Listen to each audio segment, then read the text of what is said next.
Nous voulons te dire merci ce matin. Tu tiens nos vies entre tes mains. Et c'est à toi, toi et toi seul, qu'appartient la grandeur et la puissance.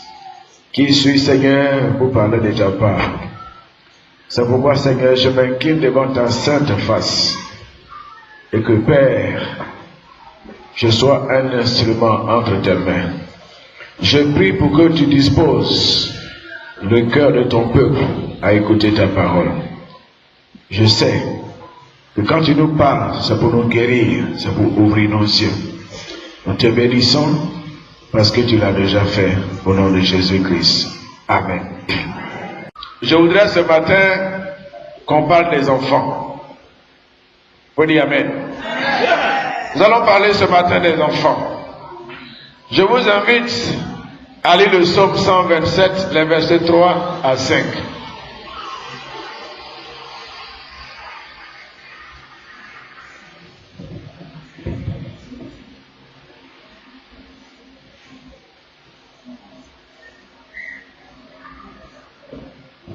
Psaume 127.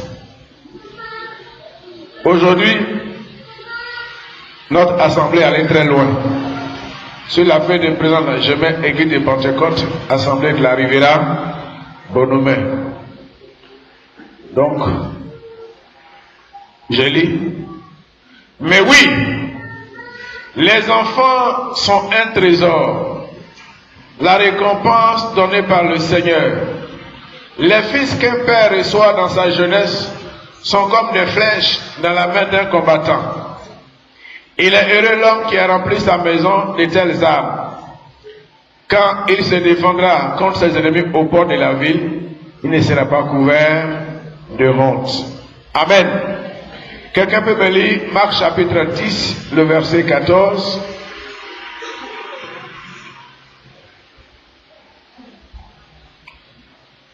Dans Louis II, l'héritage que donne l'Éternel, ce sont les fils.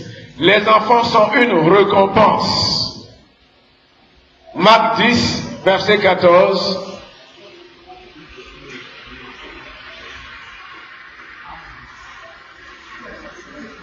Marc 10, verset 14 dit ceci, on va le vite.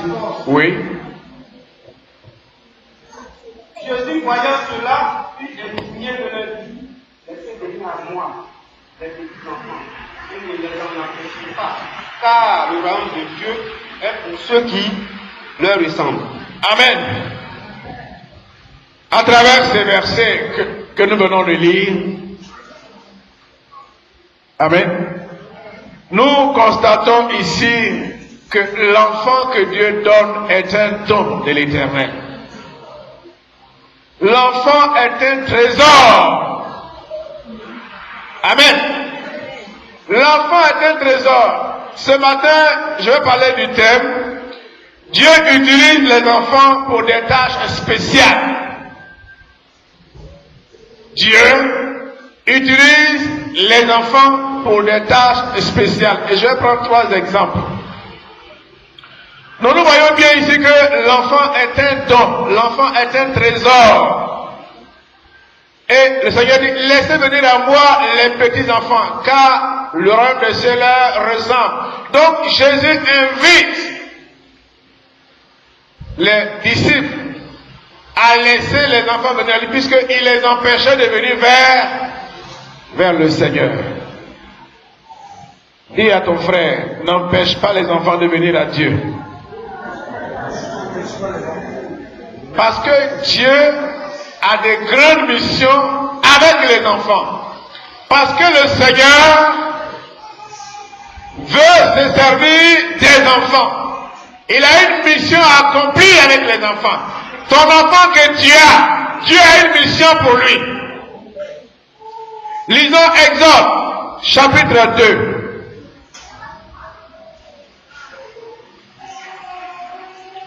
Exode, chapitre 2. Durant tout le séminaire là-bas, on a vu tout le temps, nous n'avons parlé que des enfants, de leur protection, de leur éducation, de leur prise en charge, comment faire prendre les enfants en charge. Ah, vraiment, c'était intéressant. J'ai été bien nourri. Exode chapitre 2. Verset combien? Verset 4 et le verset 7.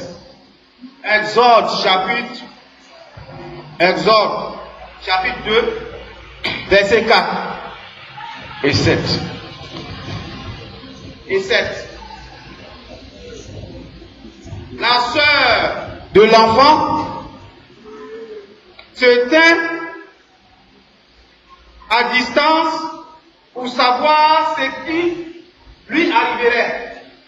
La fille de Pharaon descendit au fleuve pour se baigner et ses compagnes se promenaient le long du fleuve.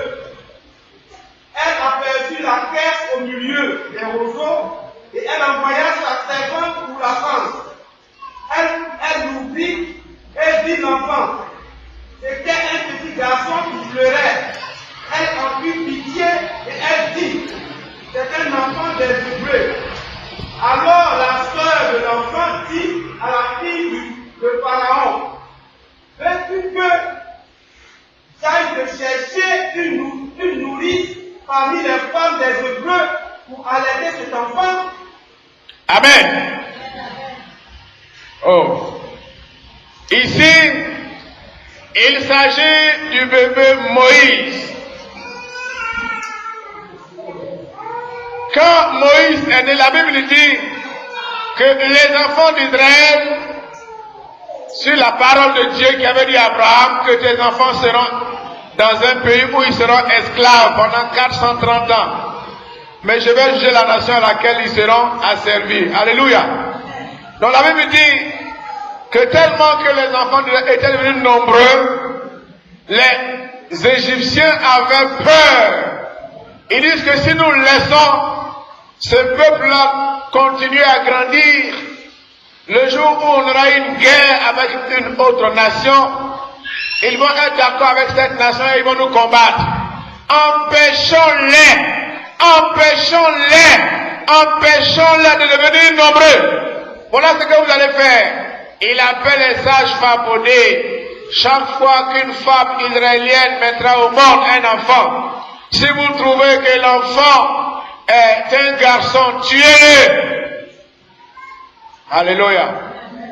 Je veux que tu saches que Satan déjà, avant même que ton enfant ne naisse, il planifie de le tuer.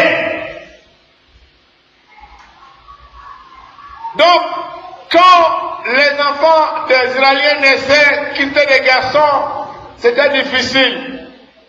Mais Dieu a touché des sages-femmes qui, lorsqu'elles venaient, faisaient en sorte qu'on ne les tuait pas. Mais il y avait spécialement un bébé. C'était le bébé Moïse. Quand sa mère l'a mis au monde, si elle le gardait, parce qu'on la connaît, on allait tuer son bébé. Or, son bébé est une promesse. C'est ce qu'on appelle un homme, un sauveur. Moïse est un sauveur que Dieu a envoyé pour délivrer son peuple en Égypte. Comment faire? Parce que la loi dit que c'est un garçon, on va le tuer. Comment faire pour ne pas que cet enfant meure? La maman le prend, elle le met dans un panier et elle laisse l'enfant sur le fleuve, le Nil. Et l'enfant, ça va dans le panier. On voit comment Dieu est merveilleux. Et la Bible dit, je vous dis que Dieu utilise les enfants pour des tâches, pour des missions spéciales. C'est en ce moment-là que la grande sœur de Moïse, qui était enfant aussi, alléluia, de 1 ou 2 ans simplement, lorsque elle a vu l'enfant, je vous dis, Dieu lui a parlé, alléluia, je t'envoie en mission. Dieu a envoyé Myriam en mission. Et Myriam suivait le panier qui flottait sur l'eau. Et arrivé à un endroit, la fille de Pharaon ainsi que ses servants sont venus se laver dans l'eau. Et elle voit le panier. Et elle voit l'enfant qui pleure. Elle l'amène. Et à ce moment-là,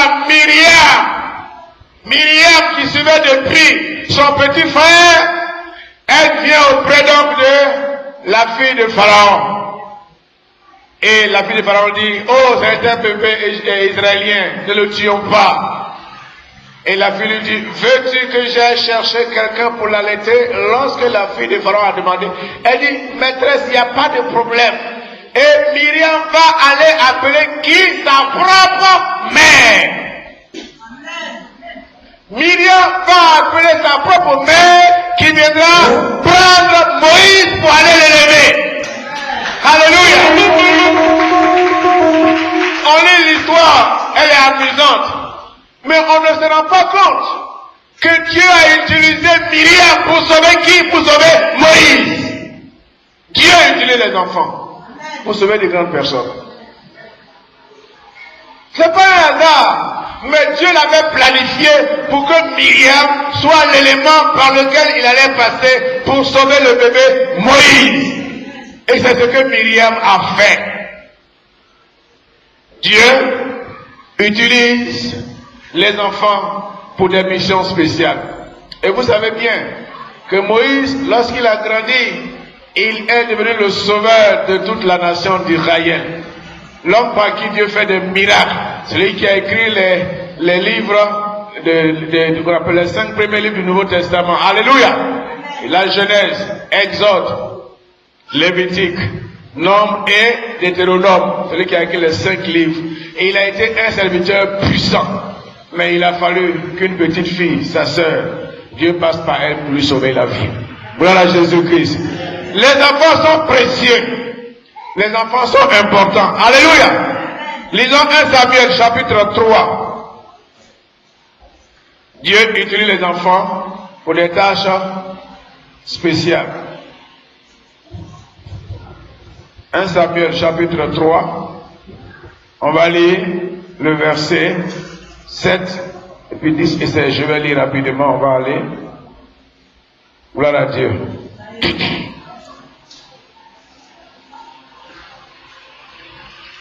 Le Seigneur appelle ça. Samuel ne connaît pas encore le Seigneur car celui-ci ne lui avait jamais parlé. Le Seigneur appelle Samuel une 3e fois. Samuel s'élève, il va près du prophète Élie et lui dit, tu m'as appelé, je suis là. Alors Élie comprend que c'est le Seigneur qui appelle l'enfant. Il dit à Samuel, retourne te coucher, et si on t'appelle, tu diras, parle Seigneur, ton serviteur écoute. Samuel va se coucher à sa place habituelle. Le Seigneur vient et se tient là, comme les autres fois. Il appelle Samuel. Samuel! Et Samuel répond, parle ton Seigneur, parle ton serviteur, écoute. Le Seigneur dit à Samuel, je vais frapper Israël d'un grand malheur. Tous ceux qui apprendront la nouvelle seront effrayés. Je vais envoyer à Élie et à sa famille tous les malheurs que j'ai annoncés. Vraiment tous. Élie est prévenu. Je condamne sa famille pour toujours à cause de sa faute. Il sait que ses fils m'insultent. Pourtant, il les laisse faire. C'est pourquoi je fais ce serment à la famille d'Élie. Rien n'effacera jamais sa faute. Aucun sacrifice, aucune offrande. Samuel reste couché jusqu'au matin. Puis, il va ouvrir les portes de la maison du Seigneur. Samuel a peur de raconter à Élie ce qu'il avait vu. Alléluia. Gloire à Dieu. Vous connaissez Samuel? C'est l'enfant de qui? L'enfant de Anne, qui était l'une des deuxièmes femmes de Elkana, n'est-ce pas? Et qui était sa rivale. Qui était la rivale? Pénina. Alléluia. Elle avait dit que chaque fois, sa rivale se moquait d'elle. Mais Anne est allée devant l'Éternel. Et Dieu a permis qu'elle ait un enfant. Écoutez très bien. L'enfant qu'elle va avoir, et il y a là un vieux prophète. Et ce vieux prophète, la Bible dit que ses enfants se comportaient mal. Je vais un jour enseigner sur les enfants du pasteur, les enfants de l'ancien, les enfants de la diaconesse ou du diacre, les enfants du chrétien ou les enfants de la chrétienne. Alléluia. Vous allez voir. que les plus malheureux sont nos enfants. Il faut corriger cela au nom de Jésus-Christ. Donc les enfants d'Élie se comportaient mal. Et Dieu a décidé de frapper la nation d'Israël et de frapper toute la famille de qui? La famille du vieux prophète Élie. Et à qui Dieu va-t-il révéler ses secrets? C'est à Samuel, l'enfant Samuel. Il dit à Samuel, voici, je vais frapper toute la famille du prophète Élie que j'ai choisi. Mes frères et sœurs, si Dieu vous choisit pour une mission, faites attention. Il peut mettre fin à la mission. Si normalement quand il te choisit, c'est un don qu'il a aussi laissé à toute la famille. Amen. Donc Élie étant prophète, ses enfants devaient être aussi prophètes. Le don de prophétie là, des prophètes là, ça allait rester dans la famille de Élie. Mais la Bible dit que les enfants d'Élie, ils couchaient avec les femmes dans le temple, sacrilège. C'est écrit dans la Bible. Quand tu veux faire un sacrifice, qu'on fait cuire la viande, c'est pas encore cuit même, ou bien on n'a pas encore descendu de la marmite. Et il prend les longues fourchettes là, il prend. Quand le frère ou la sœur qui est venu faire le sacrifice se plaint, il dit si tu ne veux pas, je prends de force. La Bible dit que les enfants d'Élie se comportaient mal. Nos enfants se comportent mal. On les laisse. Mais Dieu merci, la conférence que j'ai eue tout récemment à Addis Abeba a changé ma pensée sur les enfants. Elle avait changé, mais elle a plus changé au cours de cette conférence. Toute notre vie, nous devons faire nos efforts pour éduquer nos enfants. Tu es là pour éduquer tes enfants, rien d'autre. Alléluia. Et regardez bien, un vieux prophète, mais qui Dieu va prendre pour parler à ce vieux prophète, c'est l'enfant. N'oubliez pas le thème, Dieu utilise les enfants pour des tâches spéciales, pour des missions spéciales. Et Dieu va révéler à Samuel de dire à Élie qu'il va frapper sa famille. Imaginez-vous qu'un enfant à qui Dieu donne de tels secrets, ce n'est pas une partie de plaisir, alléluia. Ce n'est pas facile d'aller dire au vieux sacrificateur qui est là que Dieu va frapper sa famille. Mais parce que Dieu avait envoyé Samuel, Dieu a mis en Samuel son esprit pour parler avec force. Mes frères et sœurs, si Dieu t'envoie pour une mission, ne regarde pas celui qui est en face de toi, il faut lui parler. Parle de la part de Dieu. Dis ce que Dieu t'a dit à la personne vers qui il t'envoie. Et Samuel a eu le courage de révéler tout. On a réfléchi. Est-ce qu'en Israël, il n'y avait pas un autre sacrificateur qui avait l'âge d'Élie? Est-ce qu'il n'y avait pas un homme sage? Mes frères et sœurs, comme les enfants sont importants aux yeux de Dieu, Dieu s'est révélé à Samuel parce que le Seigneur voulait le préparer après la succession. Et il avait déjà pris la succession puisqu'il était en préparation, il était en formation dans la maison d'Élie. Les enfants dans vos maisons sont en préparation pour leur ministère demain. Souvent quand ils parlent, oh tu parles trop. Dieu t'a parlé, il faut faire attention, les enfants nous parlent. Tout récemment, pendant notre conférence, il y a une dame, elle est révérende, elle est pasteur, elle dit qu'elle a perdu 3 enfants. Alléluia. Elle a perdu 3 enfants. Puis elle a fait un dernier qui avait à peine 1 an et quelques. Mais elle dit chaque jour, elle dit Seigneur, qu'est-ce que je fais? Pourquoi je perds 3 enfants? Pourquoi je perds 3 enfants? Pourquoi je perds 3 enfants? Et c'est là que Dieu va lui parler. Et c'est là qu'elle va prendre son enfant au sérieux. Son enfant de 2 ans et quelques. 2 ans et quelques. Il vient.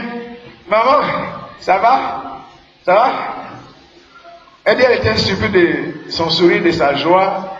Maman, ça va? Ça va?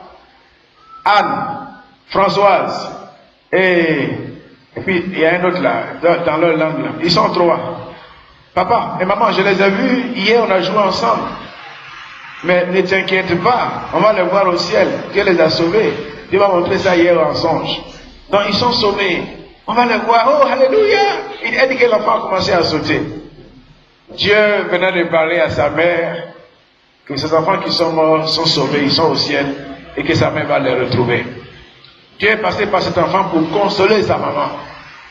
Quand vos enfants parlent, faites attention. Souvent ils parlent de la part de Dieu. Gloire à Jésus-Christ. Et la femme m'a dit, depuis ce jour, je me suis plus inquiété, je me suis réjoui parce que je parte maintenant ou demain. C'est la même chose. Mais ce qui est important, c'est qu'il faut que je sois sauvé, que je sois auprès du Seigneur. Mais le fait de savoir que mes enfants sont sauvés, ils sont auprès du Seigneur, je suis heureuse. Dieu est passé par mon fils. Il lui a confié une tâche spéciale pour me parler. Dieu même, il m'a considéré. Alléluia. Elle était très heureuse. Mes frères et sœurs, les enfants sont les anges et les envoyés de Dieu. Faites attention. Gloire à Dieu. Vous pourrez lire cette troisième histoire dans le livre de 2 Rois chapitre 5. Gloire à Dieu. 2 Rois chapitre 5. On lit après les versets 3 et les versets 15. La Bible dit qu'il y avait une petite fille qui était dans la maison de Naaman, qui était donc lépreux. Et Naaman simplement dit à sa servante, si mon Seigneur, mon maître, peut simplement aller en Israël voir le prophète Élisée, le prophète le guérirait de sa lèpre. Lorsque j'ai lu toute l'histoire, j'ai compris que en fait, Dieu avait confié une mission spéciale à cette petite fille. Et vous allez vous rendre compte. Parce qu'à l'époque, le peuple d'Israël ne croyait pas en Dieu. Jésus va dire dans Luc 4, verset 27, qu'au temps du prophète Élisée, il y avait beaucoup de lépreux en Israël. Mais c'est seulement vers Naaman, dans un autre pays en Syrie, que Dieu va envoyer son prophète pour guérir. N'est-ce pas? Il y avait beaucoup de lépreux en Israël à l'époque là. Mais c'est seulement un étranger, un Syrien, que Dieu va guérir. Et quand il a guéri Naaman, qu'est-ce que Naaman a dit? Naaman a dit qu'il est revenu après remercier Élisée. Il a dit, je reconnais maintenant qu'il n'y a d'autre Dieu qu'en Israël. Je reconnais que l'Éternel est Dieu. Voici la mission que Dieu a confiée à la petite fille. Alléluia. Quel témoin que son Dieu est vivant. Que Dieu passe à travers elle pour parler à ce général qui est lépreux. Et qu'il vienne en Israël. Et qu'il soit guéri. Pour que le peuple d'Israël sache que leur Dieu est vivant, même si elles ne le reconnaissent pas. Mais celui qui est en dehors reconnaît. Mais celui qui est loin de la terre d'Israël sait que l'Éternel est vivant. Si toi tu ne sais pas que ton Dieu est vivant, je sais que Dieu enverra les gens de l'extérieur témoigner ici que ton Dieu est vivant. Si tu ne sais pas que tu es un serviteur, si tu ne sais pas que tu es un homme de Dieu, toi tu dois le témoigner parce que le Seigneur le fera. Alléluia. Ne peux pas. Dieu pas toujours par l'extérieur pour provoquer ta foi. Pour provoquer ta foi. Les enfants d'Israël ne croyaient pas à Élisée. Ils ne croyaient pas à l'homme de Dieu. Comme toi, peut-être tu ne crois pas à ton pasteur ou bien à ton serviteur. Mais Dieu va te confondre. Gloire à Jésus-Christ. Dieu va te confondre. Amen. Parce que ton Seigneur est vivant. Et il a guéri Naaman. Il a donc envoyé la petite fille dans la maison de Naaman, rien que pour accomplir une tâche. Alléluia. Dieu a une mission pour ton fils. Et parce que Dieu a une mission pour ton fils, il faut que tu le prennes au sérieux. Il faut que tu le considères comme un trésor de Dieu. C'est à travers lui que Dieu va te sauver demain. Dans Matthieu 18, verset 2, je veux qu'on lise ça. J'ai beaucoup d'enseignements sur les enfants. Nous allons nous organiser pour que nous puissions profiter. La Bible dit, Jésus appela un petit enfant, le plaça au milieu d'eux et dit, Jésus appela un petit enfant, le plaça au milieu d'eux. Qui a une autre version? Qui a une autre version? Jésus appelle un enfant, Il le place devant eux et dit, il le plaça au milieu d'eux. Ce verset a changé ma vision sur les enfants. Remarquez très bien que le Seigneur n'a pas placé les enfants derrière lui, ni derrière les apôtres. Et il n'a pas mis les enfants de côté, mais il a mis les enfants au milieu. Mes frères et sœurs, les enfants doivent être au centre de nos préoccupations. Tout ce que tu dois faire, que l'enfant soit ta priorité. On vit pendant combien d'années? Mais ce que tu fais là, il arrivera un moment où tu ne pourras pas le faire. C'est ton enfant qui va le faire à ta place. Donc si tu investis sur ton enfant, alléluia, tu investis pour ton propre bien. Mais quoi que les enfants, tu nous les donnes pour qu'on les éduque, mais ils ne nous appartiennent pas. Les enfants appartiennent à Dieu. Ne sont que leurs éducateurs, leurs parents terrestres. Mais Dieu est leur Père céleste vers qui ils iront un jour. Donc, nous devons avoir au sein de nos activités, de nos préoccupations, nos enfants. Souvent, quand on fait notre petit budget, on ne pense pas aux enfants. Même quand on marche, ils sont derrière. Même quand on prie, on ne les appelle pas. C'est une grave erreur. Je vais vous enseigner avec le temps comment éduquer les enfants selon les principes bibliques. On ne s'occupe pas de nos enfants. On ne prend pas soin d'eux. Et on est surpris de nous rendre compte que Satan les a pris. La Bible dit qu'il y avait 2 femmes qui avaient mis au monde un bébé. Un bébé. Et puis la nuit, qu'est-ce qui s'est passé? Il y a une qui a dormi sur son enfant. Et elle l'a tué. À cause de quoi? On dit elle est insensée. C'est pas ça. C'est à cause du sommeil. N'est-ce pas? Et puis l'autre, qu'est-ce qui s'est passé? Elle, son enfant n'était pas mort. Mais la femme qui s'est levée le matin, elle dit quoi? C'est qui a tué son fils. Elle dit que c'est son enfant qui vivait, qui n'était pas mort. Mes frères et sœurs, quand nous dormons, Satan tue nos enfants. Quand nous dormons, Satan s'occupe de nos enfants. Et tu es surprise de la réaction de l'enfant quand tu te lèves. Mais il ne me respecte pas. Mais qu'est-ce que tu fais pour qu'il te respecte? On laisse les enfants à Satan pendant de longues années. Satan les remplit jusqu'à... Il devient maintenant difficile. Quand vous priez, associez vos enfants à la prière. Il faut prier pour vos enfants. Gloire à Jésus-Christ. Amen.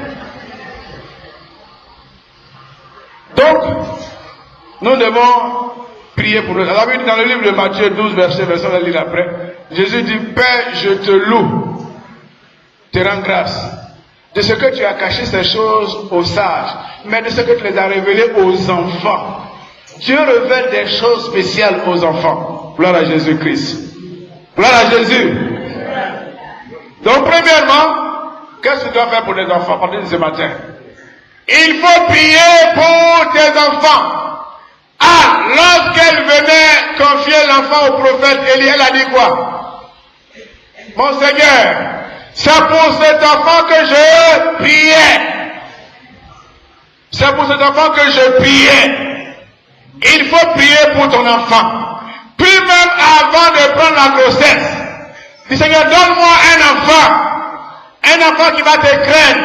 Donne-moi un enfant qui va te connaître. Seigneur, donne-moi un enfant qui va marcher avec toi, qui va renverser les liens de parenté, qui va renverser les idoles comme Gédéon. Gloire à Jésus-Christ. Et quand tu as la grossesse, chaque jour, prie pour l'enfant. La Bible dit quoi? Que lorsque Élisabeth est venue parler à Marie, la Bible dit quoi? Que le Saint-Esprit est entré en elle et l'enfant qui était en elle il a remué, il a tressailli de joie. Il y a une communication quand tu parles à l'enfant. Il faut prier pour ton enfant. Et je vous ai dit une fois ici, une maman qui était très fatiguée, il dit, Seigneur, je suis fatigué de prier pour mon enfant. Je prie mais il ne change pas. Je prie mais il fait encore des choses pires. Et le Seigneur dit à la maman, il n'y a pas de problème. Maman, ma fille, toi, attrape ton enfant et moi, je vais le nettoyer. Attraper l'enfant peut simplement dire, toi, prie pour lui et moi, je vais le nettoyer. Si tu pries pour ton enfant, quel que soit l'esprit qui a lui, il sera brisé au nom de Jésus-Christ. Qui prend au moins un temps de jeûne dans la semaine pour son enfant? Qui avant de prier remercie Dieu pour son enfant? C'est vers la fin de la vie. Eh, pasteur, mon enfant n'a pas passé l'examen. Mais il a déjà échoué. C'est pas ça? Non, il a réussi au nom de Jésus-Christ. Mais commence à prier dès le début de l'année. Prie pour ton enfant. Si tu pries pour ton enfant, toi qui es l'enfant de Dieu, Dieu va citer des anges pour prier pour toi. Alléluia. Deuxième chose, il faut enseigner l'enfant selon la parole de Dieu. On va aller dans le livre de Proverbes chapitre